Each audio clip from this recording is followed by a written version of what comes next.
اللہ اکبر اللہ السلام علیکم شاہ صاحب۔ اللہ وعلیکم السلام ورحمۃ اللہ۔ شاہ صاحب یہ ہاں کینیا جی۔ نیروبی سے ہیں محمد عرفان صاحب، محمد عرفان صاحب، کینیا نیروبی سے۔ اچھا جی، کیا کہتے ہیں عرفان صاحب؟ آپ کی بارگاہ میں سلامت کیا ہے انہوں نے۔ وعلیکم السلام ورحمۃ اللہ۔ یہ کہتے ہیں کہ شاہ صاحب آپ نے اپنی ایک سابقہ ویڈیو میں یہ فرمایا تھا کہ نبی پر صحیفے آتے ہیں، ٹھیک ہے، تو نبی پاک صلی اللہ علیہ وآلہ وسلم پر بھی آئے ہوں گے، بالکل آئے۔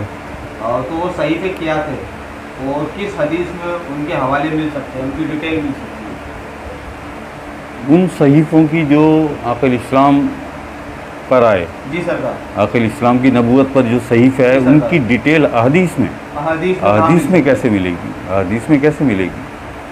احادیث میں تو نہیں ہے ان کی ڈیٹیل۔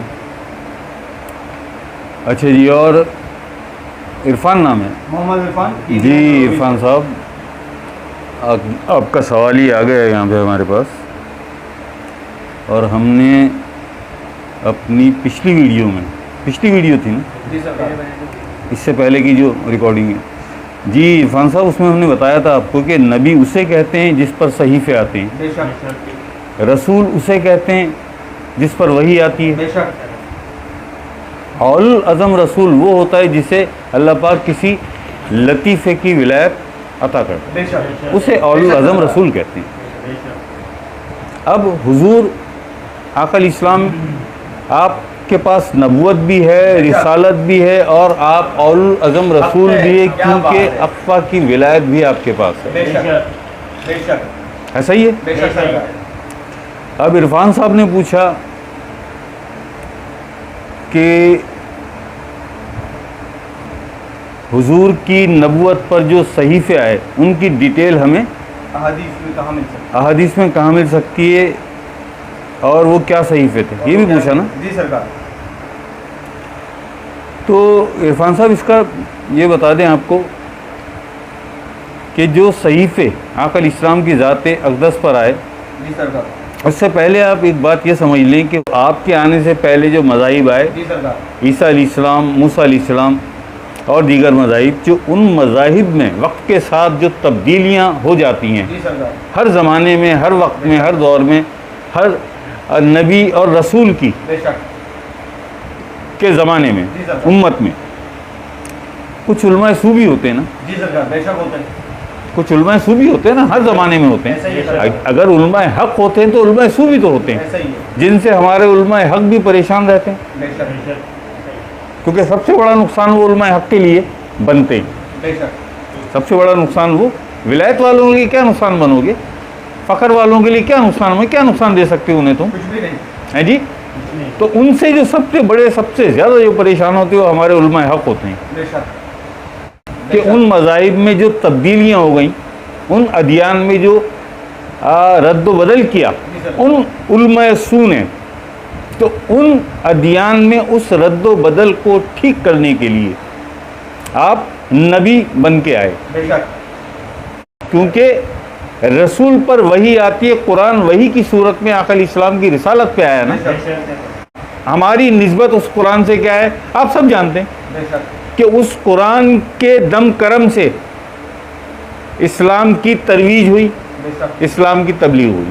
ایسا ہی ہے، آقا علیہ السلام کی ذات اقدس تو قرآن کا بھی قرآن ہے، بے شک، بے شک، آقا علیہ السلام کی ذات اقدس آپ تو قرآن کا بھی قرآن ہے۔ بے شک، ان تبدیلیوں کو صحیح کرنے کے لیے، بے شک، صحیح کرنے کے لیے آپ پر جو صحیفے اللہ پاک نے بھیجے، ہاں،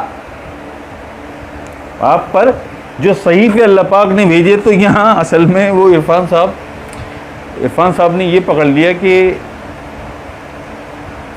شاہ صاحب نے پچھلی ویڈیو میں یہ کہا تھا کہ نبی پر صحیفے آتے ہیں، بے شک، رسول پر وحی آتی ہے،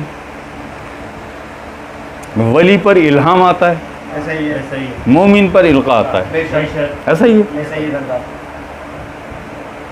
اب یہ تو بات ٹھیک ہے کہ بھائی وحی، قرآن وحی کی صورت میں آقا علیہ السلام کے قلب اطہر پر آیا، بے شک، وہ تو سامنے ہے ہمارے، لیکن وہ صحیفے کہاں ہیں؟ سوال تو بالکل پرفیکٹ ہے، ایسا ہی ہے، ویلڈ ہے۔ جو صحیفے آقا علیہ السلام کی نبوت پر آئے وہ صحیفے کہاں ہیں؟ ہاں، کیا بات ہے، وہ یہ پوچھ رہے ہیں. جی سرکار. تو عرفان صاحب وہ صحیفے جو ہیں آپ نے کہا کہ کس حدیث میں اس کی ڈیٹیل ملے گی، تو وہ کسی حدیث میں اس کی ڈیٹیل آپ کو نہیں ملے گی. ہے وہ جو صحیفے ہیں وہ قرآن کریم میں پوشیدہ ہیں. آہا کیا بات ہے، کیا بات ہے، سبحان اللہ. اچھے وہ 14 صحیفے تھے جو آقا علیہ السلام کی نبوت پر اللہ پاک نے بھیجے، کیا بات ہے.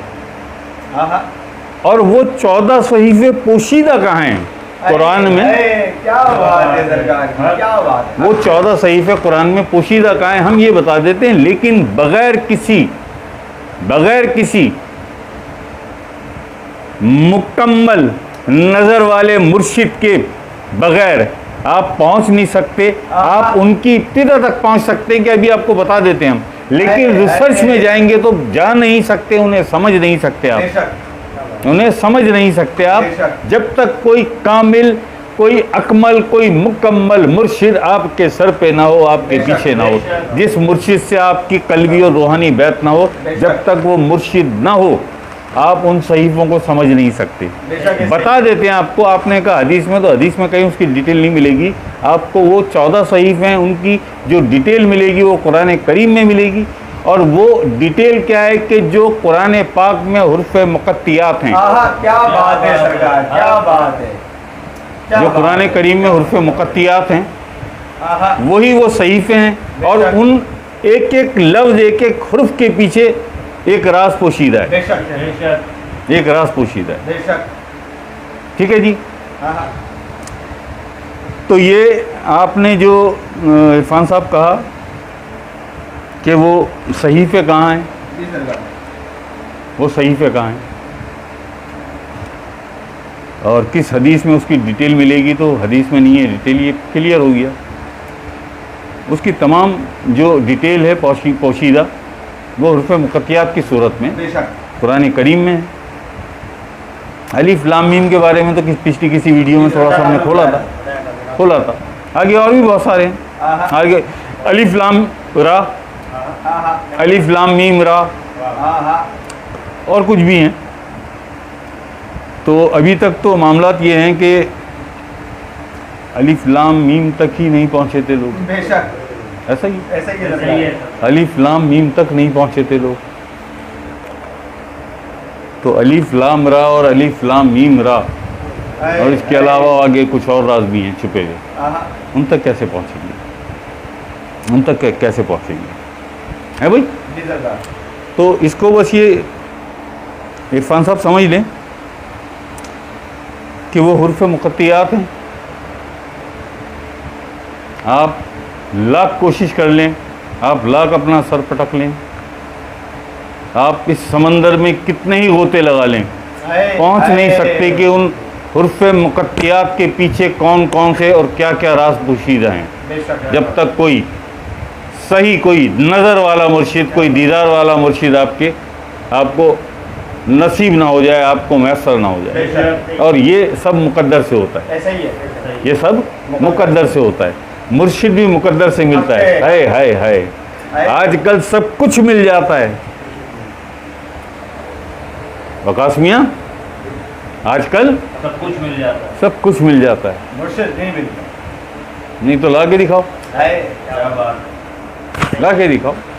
ویسے تو ہر گلی کے نکڑ پہ بیٹھا ہوا ایک مل جائے گا آپ کو، ایسا ہی ہے، ہیں جی، ایسا ہی ہے. ہر گلی کے کونے پہ بیٹھا ہوا ایک مل جائے گا آپ کو. بہت آسان ہو گیا نا مرشد بننا، ایسا ہی ہے. بہت مشکل نہیں ہے مرشد بننا. تو ہر گلی کے کونے پہ ایک بیٹھا ہوا آپ کو مل جائے گا. بے شک. لیکن جسے اللہ نے مقرر کیا ہے وہ کہاں ہے، وہ کہاں ہے. اگر وہ آپ کو مل جائے گا تو پھر یہ راز بھی کھل جائیں گے، بے شک. یہ راز بھی آپ کو پتہ چل جائیں گے. ابھی اس لیے نہیں کھول سکتے ہم. آپ شاید اپنے دل میں شکوہ کریں یا سوچیں کہ شاہ صاحب بتا دیتے تو اچھا تھا. تو بتا اس لیے نہیں سکتے کہ اگر بتا بھی دیں گے تو سمجھ میں کیا آئے گا. ایسا ہی ہے. ہیں بھائی، پہلی کلاس میں آپ کا ایڈمیشن ہے تو آپ پہلی کلاس کا سبق پڑھیں گے نا. آپ کو کیسے پڑھا ہے میٹرک کا اور انٹر کا، سمجھ بھی نہیں آئے گا نا. بے شک. آپ بتدریج چلیں، کیونکہ عرفان صاحب آپ میرے خیال ہے ذاکر تو نہیں ہے، یہ ذاکر نہیں ہے نا، ذاکر تو ہے نہیں.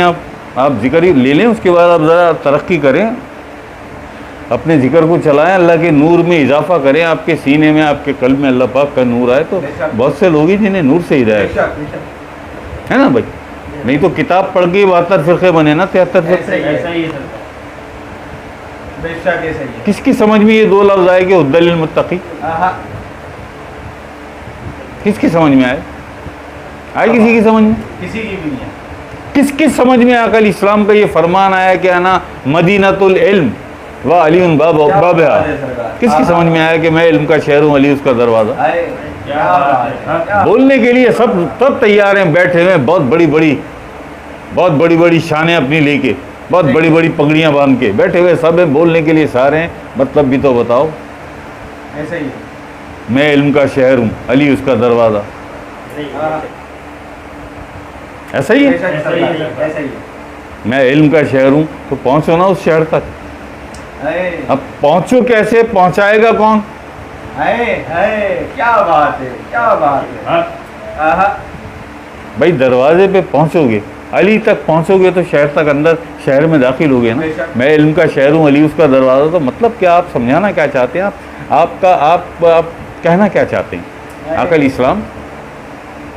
کہ تم اگر مجھ تک پہنچنا چاہتے ہو تو پہلے علی تک پہنچو. کیا بات ہے. پہلے علی تک پہنچو. اور علی پاک آپ کو کیا سمجھا رہے ہیں؟ مولا کائنات علی آپ کو کیا سمجھا رہے ہیں؟ کہ اگر تم علی تک پہنچنا چاہتے ہو تو پہلے کسی ولی تک پہنچو. کیا بات ہے, حق ہے. اگر تم علی تک پہنچنا چاہتے ہو تو پہلے کسی ولی تک پہنچو. اور ہم نے کیا کہا کہ سب کچھ آج مل جاتا ہے, مرشد نہیں ملتا. ایسا ہی وہ مرشد جس کے لیے علی پاک اشارہ فرما رہے ہیں کہ ولی کا پردہ علی, علی کا پردہ نبی, نبی کا پردہ خدا. علی تک پہنچنا ہے تو پہلے ولی تک پہنچ. ولی تجھے علی تک پہنچائے گا, علی تجھے نبی تک پہنچائے گا. عقل اسلام کا فرمان شاہد ہے کہ میں علم کا شہر ہوں, علی اس کا دروازہ. یعنی اگر مجھ تک پہنچنا چاہتے ہو تو پہلے علی تک پہنچو. صحیح ہے نا. اب کون ہے, کتنے لوگ ہیں جو عقل اسلام کی ذات اقدس تک اور سینے تک جن کی رسائی ہے؟ عقل اسلام کے سینے تک وہ کون ہے جس کی رسائی ہے؟ نہیں ہے تو اسی کتاب, اسی قرآن کو پڑھ کے 72 اور 73 فرقے بنے نا. اور سارے خود کو ٹھیک کہتے ہیں, سارے خود کو, وہ کہتا ہے میں صحیح ہوں, وہ کہتا ہے میں صحیح ہوں, وہ کہتا ہے میں صحیح ہوں. فیصلہ کیسے کرو گے کون صحیح ہے؟ بھائی سب یہی کہتے ہیں نا. پانی پلاؤ یار ذرا. آپ ذرا کسی کو کہہ کے دیکھیں, نہیں یار تم غلط ہو, صحیح تو میں ہوں, دیکھے بھی. کیا بات ہے بھائی کون کس کو کافر کہہ رہا ہے؟ کافر, مشرک, بدعتی, گستاخ, یہی چل رہا ہے نا. ایسا ہی چلتا ہے. اور یہ سارے فتوے دینے کے بعد بھی فتوے دینے والے خود کو صحیح کہہ رہے ہیں, ہم ٹھیک ہیں باقی سب غلط ہیں. ایسا ہی ہے. کافر تو بہت چھوٹی سی چیز ہے آج کل. کافر, مسلمان کو کافر, اتنے تو تم نے کافروں کو مسلمان نہیں بنایا جتنا تم نے مسلمانوں کو کافر کر دیا. بے شک ایسا ہی ہے سر. اور وہاں عقل اسلام کا فرمان کہ یار کافر کو بھی کافر نہ کہو. ایسا ہی ہے, یہ فرمان ہے نا عقل اسلام کو کہ تو کافر کو بھی کافر نہ کہے. تو مسلمان کو کافر کہہ رہا ہے. کتنی لاج رکھی تو نے عقل اسلام کے فرمان کی, اور پھر بھی تو اپنے آپ کو یہ کہتا ہے میں حق پہ ہوں, میں صحیح ہوں.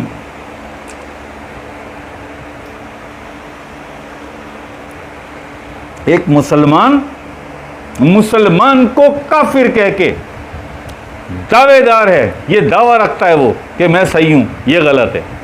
میں مسلمان ہوں, میں مومن ہوں, یہ کافر ہے. اور وہاں فرمان کیا ہے کہ یار کافر کو بھی کافر نہ کہو.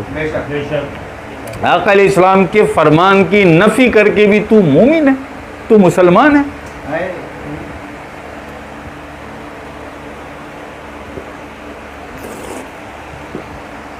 صرف یہ چھوٹی چھوٹی سی باتیں سمجھ میں آ جائے نا, یہ باتیں سمجھ میں آ جائیں تو مقصد سمجھ میں آ جائے کہ عقل اسلام آپ کے بچے, آپ کے معصوم بچے کربلا میں کس دین کو بچانے کے لیے کٹے, یہ تھوڑی سی بات سمجھ میں آ جائے. تو عرفان صاحب وہ صحیفے کیا تھے اور کہاں پہ ملیں گے آپ کو, کہاں آپ کو ان کی ڈیٹیل ملے گی. یہ تو بہت بہت آگے کی بات ہے یار, ہاں ہاں یہ تو بہت آگے کی بات ہے. دیکھتے یقیناً عرفان صاحب بھی کسی فرقے سے, کسی مسلک سے ہی ہوں گے, ایسا ہی ہے, اہل سنت ہوں گے, اہل تشیع ہوں گے, ایسا ہی ہے. مسلک دیوبند سے ہوں گے, مسلک وہابی یا مسلک اہل حدیث سے ہوں گے. بھائی کسی بھی مسلک سے ہوں گے نا, ایسا ہی ہے. تو آ گئے, مسلک کی بات تو آ گئی نا. ہاں تو قرآن میں کچھ اور ہے, خود کو تفرقوں میں نہ ڈالو اور اللہ کی رسی کو مضبوطی سے تھام لو. بے شک. ایسا ہی. ایسا ہی ہے. اگر تم نے قرآن کی نفی کی ہو کیا پھر تم؟ قرآن نے تو منع کیا کہ تفرقوں میں نہ ڈالو خود کو. آپ سے جب یہ بات کی جاتی ہے تو آپ ایسی ایسی تعویلیں پیش کرتے ہیں کہ جن کا کوئی تال میل ہوتا ہی نہیں ہے, کہ جس سے آپ کہہ رہے ہیں وہ تو مطمئن ہو ہی نہیں رہا, نہ اس کا دل نہ اس کا دماغ. تعویلیں آپ پیش کرے جا رہے ہیں کہ نہیں اس کا مطلب یہ نہیں ہے, سب اس کا مطلب یہ ہے, اس کا مطلب یہ ہے. ایسا کچھ نہیں ہے, کچھ نہیں ہے, کچھ بھی نہیں. قرآن واضح لفظوں میں منع کر رہا ہے, خود کو تفرقوں میں نہ ڈالو اور اللہ کی رسی کو مضبوطی سے تھام لو. یہ اللہ کی رسی ہے, بے شک. سب کے دل میں اللہ. حق ہے. جب تم اس اللہ کی رسی سے منسوب ہوتے ہو, جب تم اس اللہ کی رسی سے منسوب ہوتے ہو تو خود بخود خود تم نکل جاتے ہو ہر فرقے سے اور آ جاتے ہو دائرہ ایمان میں اور بن جاتے ہو مومن. یہ اللہ کی رسی تمہیں مل نہیں سکتی جب تک کلمے کا نور زبان سے قلب میں نہ اتر جائے, مل نہیں سکتی. علی پاک کیا فرماتے ہیں, مولا کائنات آپ فرماتے ہیں کہ میں ہوں حبل اللہ, میں ہوں اللہ کی رسی. لیکن اللہ کی رسی تک پہنچنے کے لیے ہم نے جو کہا کہ تجھے پہلے ایک مرشد چاہیے, جیسے مرشد کہتے ہیں جو ڈیوٹی والا مرشد ہے, اس سے اللہ نے مقرر کیا ہے, وہ مرشد چاہیے تجھے. وہ مرشد ہے, اس میں اتنا دم ہے, اتنی طاقت ہے کہ وہ تجھے اس رسی تک پہنچا دے, علی پاک تک پہنچا دے اور تجھے اس رسی سے جوڑ دے, جس رسی کے بارے میں قرآن کریم تجھے اشارہ دے رہا ہے کہ خود کو تفرقوں میں نہ ڈالو اور اللہ کی رسی کو مضبوطی سے تھام لو. اسی لیے کل ایمان کہتے ہو نا. اگر یہ لفظ آپ یقین کریں, ہم یہ لفظ بھی اگر استعمال کرتے ہیں نا کل ایمان کا علی پاک مولا کائنات کے لیے, تو لوگ ہمیں کہتے ہیں یہ تو شیعہ ہے, اور ہے بھی شیعہ تو تیرا کیا جاتا ہے؟ اگر ہے بھی شیعہ تیرا کیا جاتا ہے؟ 10 دفعہ تو ویڈیوز میں بتا چکے کہ ہمارا تعلق اہل سنت گھرانے سے ہے یار. چوتھے امام سید سجاد علیہ السلام سے ہیں. کیا بات ہے, سبحان اللہ. لیکن یہ ایک عجیب وہ ہو گیا ہے. ہم دیکھتے ہیں یار کہ اب لوگ پرہیز کرنے لگے, پنجتن پاک کا نام لیں گے, چاہتے ہیں لینا, مگر یہ بھی جانتے کہ ہم لیں گے نام تو ابھی ہم پہ شیعہ ہونے کا وہ لگا دیں گے. تو ان کے لیے ہم ایک بات یہ کہہ دیں گے, بھائی اگر لگا دیں گے تو کیا ہے, لگا دیں گے تو ہے کیا. سب سے پہلے اس ایک لفظ کو, ایک بات کو سمجھ لو کہ شیعیت ہے کیا. شیعیت اس کسوٹی کو کہتے ہیں کہ جس کسوٹی پر آپ پنجتن پاک کی زیادہ فضیلت اس لیے ہے کہ جب آپ پنجتن پاک کا نام لیتے ہیں تو پنجتن پاک میں آقا کریم حضور علیہ السلام کی ذات اقدس بھی شامل ہو جاتی ہے, اس لیے فضیلت ہے. اہل بیت اطہار آپ کہتے ہیں تو آقا علیہ السلام کی ذات اقدس اس میں نہیں آتی. ٹھیک ہے نا, ایسا ہی ہے, کیونکہ آقا علیہ السلام کی ذات سے ہی تو سارا کچھ ہے نا. تو پنجتن پاک, یہاں تو معاملات یہ چل پڑے کہ لوگ چاہتے ہیں, کس کا دل نہیں چاہتا غازی کا علم لگائے؟ کیا بات ہے سرکار, سچ بتاؤ یار, دلوں پہ ہاتھ رکھ کے, کس کا دل نہیں چاہتا؟ چاہتا ہے نا, کیوں نہیں لگاتے؟ نہیں یار, لوگ ہمیں شیعہ سمجھیں گے, ہماری بچیوں کی شادیاں ہونی ہیں, ہمارے بچوں کی شادی ہونے والی ہے, رشتے دار کیا کہیں گے, کیا کہیں گے, ہیں غازی کیا کہیں گے, مولا کائنات کیا کہیں گے, کیا بات ہے, یہ سوچا کبھی؟ کیا بات ہے سرکار. نہیں, جس کے باپ میں دمیں روک لے ہم تو لگائیں گے, اور لگانے والے ہیں قریب. بے شک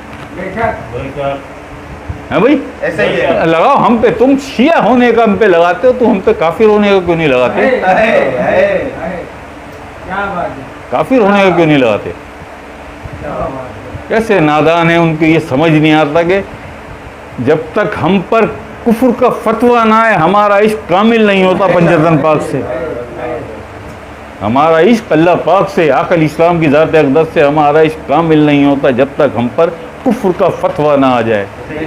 کس بات پہ کہا تھا فخر کے 5ویں سلطان حق باؤ نے کہ ایمان سلامت ہر کوئی منگے، عشق سلامت کوئی ہو، جتے عشق پہنچاوے اتھے ایمان نو بھی خبر کائی نہ ہو.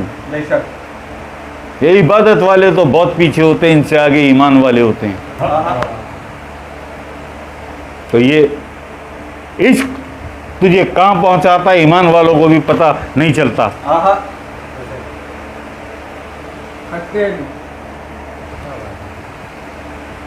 تو یہ کلیئر کر دیں کہ پہلے یہ سمجھ لو شیعیت کہتے کسے. شیعیت اس کسوٹی کا نام ہے جس کسوٹی پر آپ پنجتن پاک کی، اہل بیت اطہار کی، شہدان کربلا کی محبت اور مودت کو جس کسوٹی پر پرکھا جاتا ہے اس کسوٹی کو شیعیت کہتے ہیں. اس کسوٹی کو شیعیت کہتے ہیں.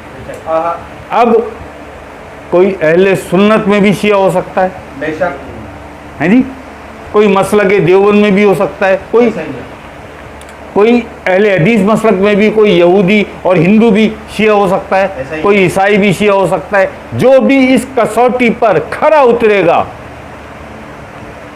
جو بھی اس کسوٹی پر کھرا اترے گا وہ شیعہ ہے. دیکھ لو آپ. اور آج موجودہ زمانے میں ذرا آپ دیکھ لو آنکھیں کھول کے، سوشل میڈیا کا وقت ہے نا، آپ کو سب کچھ، پوری دنیا آپ کے پاکٹ میں، پوری دنیا آپ کے پاکٹ میں. دیکھ لو آپ کھول کے. اب صرف 2 ہی دین دھرم بچے، سارے سب کچھ ہم تو سمجھ نہیں پاتے، ہماری سمجھ میں نہیں آتا. صرف یزیدیت ہے اور حسینیت ہے، صرف یزیدیت ہے اور حسینیت ہے. اپنا فیصلہ آپ خود کر لو کس پول میں ہو آپ، حسین کے پول میں حسین کے ساتھ ہو، یزید کے پول میں ہو یزید. یہ فیصلہ آپ خود کر لو اور ان چیزوں سے باہر آ جاؤ. وقت گزر گیا، اب وقت گزر گیا اب کہ وہ کافر اور وہ مشرک اور وہ بدعتی اور وہ گستاخ اور ان سب چکروں سے باہر آ جاؤ یار، باہر آ جاؤ. اب وقت نہیں ہے، اب وقت نہیں ہے. ہم صحیح بتا رہے ہیں، بساط اب لپیٹی جا رہی ہے. اور اگر آنکھیں کھول کے دیکھو، ذرا سی بھی تمہارے اندر بصیرت ہے، ذرا سی بھی طاقت ہے اگر سینے میں، اگر کوئی 1-2 لطائف بھی لطیفے بھی تمہارے چل رہے ہیں، کسی مرشد کا، کسی مکمل مرشد کا اگر تمہیں ساتھ نصیب ہے، نسبت نصیب ہے، تو تمہیں یہ احساس ہونا چاہیے کہ اللہ کا ماشاء اللہ لگ چکا ہے، اللہ کا ماشاء اللہ لگ چکا ہے. یہ کیا ہے؟ طوفان آ رہے ہیں، جنگ و جدل ہو رہا ہے، وبائیں آ رہی ہیں، عمرہ اور حج موقوف ہو رہے ہیں. کیا ہے یہ سب؟ اللہ کا ماشاء اللہ کسے کہتے ہو؟ پھر کیا نہیں کہا اس نے قرآن کریم میں کہ پھر ہم اپنی قوم کو بھیجیں گے، پھر ہم اپنی قوم کو بھیجیں گے جو ہم سے محبت کرے گی اور ہم ان سے محبت کریں گے. بھائی محبت کا تعلق دل سے ہے نا. اگر دل میں اسم ذات اللہ اتر گیا اور اللہ کے ذکر سے تیرا قلب روشن ہو گیا، محبت کا تعلق دل سے، دل میں اتر گیا اللہ کا نام، تو محبت شروع ہو گئی نا. پہلے اسم ذات، اس کے بعد ذات، اس کے بعد ذات، ہو گیا مسئلہ. تو اس ایک بات کو عرفان صاحب سمجھیں آپ، یہ ابتدائی چیزیں، پہلے آپ اس طرف آئیں. صحیفے آپ کو کہاں ملیں گے، کیسے ملیں گے، کس طرح سمجھیں گے؟ آپ صرف ایک جواب دیں ہمیں کہ آپ کے پاس مرشد ہے. صحیفے تو ہم نے بتا دیا، قرآن کریم میں 14 صحیفہ ہے آقا علیہ السلام کی نبوت پر، آپ کی ذات اقدس پر، آپ کے قلب اثر، 14 صحیفہ ہے. اور وہ 14 صحیفے قرآن میں موجود ہیں حروف مقطعات کی صورت میں. کھولے گا کون؟ اس کوڈ کو ڈی کوڈ کون کرے گا؟ اس کوڈ کو ڈی کوڈ کون کرے گا؟ یہ سوچا؟ ہم آپ کو بتا بھی دیں گے تو آپ کو فائدہ کیا ہوگا؟ اس سے ہوگا کوئی فائدہ؟ کوئی فائدہ نہیں ہے سر، بیکار ہے. بس یہاں تک بھی بتا دیا تو یہ بھی بہت ہے، بس بہت ہے. حالانکہ آپ ہماری نسبت پہ نہیں ہیں، لیکن چلیے کوئی بات نہیں. بہت سارے لوگ ہیں جو بیچارے ذاکر نہیں ہیں لیکن سوال بھیجتے ہیں، تو حق تو ہے نا ان کا بھی، اگر وہ کچھ جاننا چاہیں، سمجھنا چاہیں، انہیں بتانا پڑتا ہے. تو یہ عرفان صاحب ہو گیا جی؟ جی سرکار. ٹھیک ہے جی. اللہ اکبر اللہ اکبر اللہ اکبر.